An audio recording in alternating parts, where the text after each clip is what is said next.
So I'm going to spend most of my time looking at things from a resident's point of view. The key here is that it's all one-stop shopping within one system. You'll be able to administer this directly from Spire by logging in as you would normally, assuming that you have these permissions. So the first thing I'm going to do is get logged in as a tenant. I am going to spend time on renter's insurance here, but it's pretty straightforward. I want to give a quick overview, and then we'll jump into the renter's insurance experience. The first thing that you're going to see is that you don't have to turn payments on, but the primary thought behind the portal was that the payment experience has to be a really positive one, make it easy for residents to see how much they owe, what their payment history is, and to make one-time and recurring payments. As soon as you log in, assuming payments is turned on, it makes it really simple. You just make a decision. Do you want to make a one-time payment? Do you want to schedule a recurring payment? Here's your balance due. Here's your different payment activity, which will include payments that have come in through both the portal and through your regular system, even if it didn't pass through the portal. It's a complete payment history because this is totally integrated with your core system of record, which is MDS.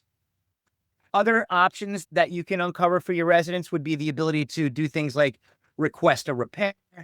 If you have this turned on, residents will also be able to see a history of their maintenance requests. And then you could even chat back and forth with your property manager about specific work tickets directly from the portal. The idea being to bring everything into one single experience for both the resident and the manager.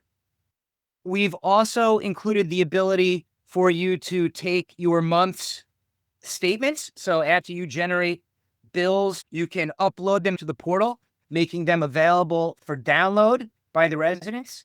When I click on that, it downloads the statement for me really quickly, making this one-stop shop for your residents so that you're avoiding phone calls that are coming into the office, whether it be self-service on your rent statement, self-service on your work order, maintenance, repairs, things like that. You're also able to distribute any kind of documents that you care to distribute directly through the portal as well. You can easily upload anything you want on a portfolio level, on a building level, or on a specific unit level. Because we've been in the portal game for quite some time, we know that some of your residents might have multiple units within your portfolio, and you don't want them to have to necessarily log in and out of one unit to log into the other. If those units are related to each other, a single resident will be able to jump across multiple units by logging in one single time. I do want to show one more thing, an investor view. So if you have a third-party investor that's not even a resident in your building at all, and you want to give them the ability to do things like download statements, you'll be able to do that. And that is my investor.